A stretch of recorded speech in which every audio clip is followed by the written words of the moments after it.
ಅರಣ್ಯ, ಜೀವಿಶಾಸ್ತ್ರ ಮತ್ತು ಪರಿಸರ, ಕೃಷಿ ಅರಣ್ಯ ಚಟುವಟಿಕೆಗಳಿಗೆ ಪ್ರೋತ್ಸಾಹ ನೀಡುವ ಮೂಲಕ ಇಂಗಾಲದ ಸಂಗ್ರಹಣಾ ಸಾಮರ್ಥ್ಯ ಹೆಚ್ಚಾಗಿರುವ ಸಸ್ಯ ಪ್ರಭೇದಗಳನ್ನು ಬೆಳೆಸಲು ಕೃಷಿ ಅರಣ್ಯ ಮತ್ತು ಕಾರ್ಬನ್ ಕ್ರೆಡಿಟ್ ನೀತಿಯ ಮೂಲಕ ರೈತರ ಆರ್ಥಿಕ ಬಲವರ್ಧನೆಗೆ ಕ್ರಮ ಕೈಗೊಳ್ಳಲಾಗುವುದು.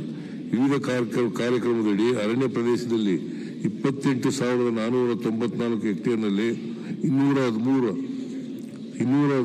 ಲಕ್ಷ ಸಸಿಗಳನ್ನು ಹಾಗೂ ಅರಣ್ಯೇತರ ಪ್ರದೇಶದಲ್ಲಿ 1,200 ಹೆಕ್ಟೇರ್ನಲ್ಲಿ 3.5 ಲಕ್ಷ ಸಸಿಗಳನ್ನು ಬೆಳೆಸಿ ನೆಡುತೋಪುಗಳನ್ನು ನಿರ್ವಹಣೆ ಮಾಡುವ ಮೂಲಕ ಹಸಿರು ಕವಚವನ್ನು ಹೆಚ್ಚಿಸಲಾಗುವುದು. ಹವಾಮಾನ ಬದಲಾವಣೆಯ ಪರಿಣಾಮವನ್ನು ನಿಯಂತ್ರಿಸಲು ಪರಿಸರದ ಮೇಲೆ ಕಾಳಜಿ ಹೊಂದಿರುವ ಕಾರ್ಪೊರೇಟ್ ಸಂಸ್ಥೆಗಳು ಹಾಗೂ ಸ್ವಯಂ ಸೇವಕರ ಸಹಯೋಗದೊಂದಿಗೆ ಕರ್ನಾಟಕ ಅರಣ್ಯ, ವನ್ಯಜೀವಿ ಮತ್ತು ಹವಾಮಾನ ಬದಲಾವಣೆ ಪ್ರತಿಷ್ಠಾನವನ್ನು ರಚಿಸಿ CSR ಕೊಡುಗೆ ಮತ್ತು ದೇಣಿಗೆ ಮೂಲಕ ಪರಿಸರ ಅಭಿವೃದ್ಧಿಗೆ ಅನುಕೂಲ ಕಲ್ಪಿಸಲಾಗುವುದು. ಹವಾಮಾನ ವೈಪರೀತ್ಯ ಅಪಾಯಗಳನ್ನು ತಗ್ಗಿಸಲು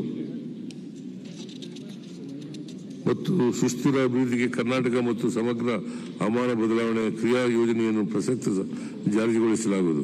ವನ್ಯಪ್ರಾಣಿಗಳ ದಾಳಿಯಿಂದ ಉಂಟಾಗುವ ಮಾನವ ಪ್ರಾಣ ಹಾನಿ ಪ್ರಕರಣಗಳಲ್ಲಿ ನೀಡಲಾಗುತ್ತಿರುವ ದಯಾತ್ಮಕ ಧನವನ್ನು 15 ಲಕ್ಷ ರೂಗಳಿಂದ 20 ಲಕ್ಷ ರೂಗಳಿಗೆ ಹೆಚ್ಚಿಸಲಾಗುವುದು.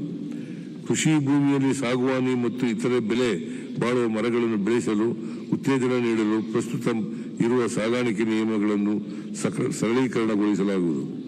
ರಾಜ್ಯದಲ್ಲಿ ಕಾಡಾನೆ ಹಾಗೂ ಚಿರತೆ ಹಾವಳಿಯನ್ನು ನಿಯಂತ್ರಣ ಈಗಾಗಲೇ 8 ಆನೆ ಕಾರ್ಯಪಡೆ ಹಾಗೂ 2 ಚಿರತೆ ಕಾರ್ಯಪಡೆಗಳನ್ನು ರಚಿಸಿದ್ದು, ಪ್ರಸಕ್ತ ಸಾಲಿನಲ್ಲಿ 17 ಕೋಟಿ ರು ಒದಗಿಸುವ ಮೂಲಕ ಕಾರ್ಯ ಯೋಜನೆಯನ್ನು ಮುಂದುವರಿಸಲಾಗುವುದು. ಮಾನವ ಆನೆ ಸಂಘರ್ಷ ತಡೆಗಟ್ಟಲು 2015ರಿಂದ ಇಲ್ಲಿಯವರೆಗೆ 397 ಕಿಲೋಮೀಟರ್ ರೈಲ್ವೆ ಬ್ಯಾರಿಕೇಡ್ಗಳನ್ನು ನಿರ್ಮಿಸಲಾಗಿದೆ. ಇನ್ನು 150 ಕಿಲೋಮೀಟರ್ ರೈಲ್ವೆ ಬ್ಯಾರಿಕೇಡ್ ಕಾಮಗಾರಿಗಳನ್ನು 25-26ನೇ ಸಾಲಿನಲ್ಲಿ 60 ಕೋಟಿ ರೂಪಾಯಿ ಮೀಸಲಿರಿಸಲಾಗಿದೆ. ಕರ್ನಾಟಕದಲ್ಲಿ ಮಾನವ ಆನೆ ಸಂಘರ್ಷದ ಸಮಸ್ಯೆಯನ್ನು ಪರಿಹರಿಸಲು ಭದ್ರಾ ಹುಲಿ ಸಂರಕ್ಷಿತ ಪ್ರದೇಶದಲ್ಲಿ 20 ಚದರ ಕಿಲೋಮೀಟರ್ ವ್ಯಾಪ್ತಿಯಲ್ಲಿ ಕಾಡಾನೆ ಸಾಫ್ಟ್ ರಿಲೀಸ್ ಕೇಂದ್ರವನ್ನು ಸ್ಥಾಪಿಸಲು 20 ಕೋಟಿ ರು ನೀಡಲಾಗುವುದು. ಬೆಂಗಳೂರು ನಗರದಲ್ಲಿರುವ 3,000 ಕೊಳಚೆ ನೀರು ಸಂಸ್ಕರಣಾ ಘಟಕಗಳ ಕಾರ್ಯಾಚರಣೆಯ ಮೇಲುಸ್ತುವಾರಿಯನ್ನು ತಂತ್ರಾಂಶದ ಮೂಲಕ ನಿರ್ವಹಿಸಿ ಸಾರ್ವಜನಿಕರಿಗೆ ದೈನಂದಿನ ಮಾಹಿತಿ ನೀಡಲಾಗುವುದು.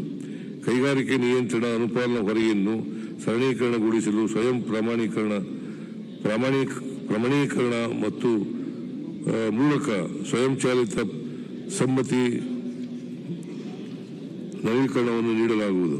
ಅರಣ್ಯದಲ್ಲಿ ಬೆಳೆದಿರುವ ಲಂಟಾನಾ ಮತ್ತು ಇಫಟೋರಿಯಂ ಕಳೆಗಳನ್ನು ನರೇಗಾ ಯೋಜನೆಯ ಸಹಯೋಗದೊಂದಿಗೆ ಸ್ವಚ್ಛಗೊಳಿಸಿ ವನ್ಯಪ್ರಾಣಿಗಳಿಗೆ ಪೂರಕವಾದ ಹುಲ್ಲು ಬೆಳೆಯಲು ಕ್ರಮ ಕೈಗೊಳ್ಳಲಾಗುವುದು.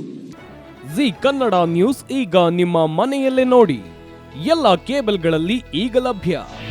ನಿಮ್ಮ ನೆಚ್ಚಿನ ಜಿ ಕನ್ನಡ ನ್ಯೂಸ್ ಈಗ ಸನ್ ಡೈರೆಕ್ಟ್ ನಲ್ಲಿ number 292, Tata play number 1664, Jio TV number 1334, NXT digital number 30, in cable number 30, city networks 51, U digital number 162, GTPL number 17, Rockline telecommunications number 42, Shri Basaveshwara cable number 168, rural cable network 60, Vinayaka digital 57, Abhishek cable 821, city channel 53, Siddeshwara cable network 57, V4 digital Infotech 628, Surya digital networks 53, Gajanan digital number 836, Malnad Infotech private limited number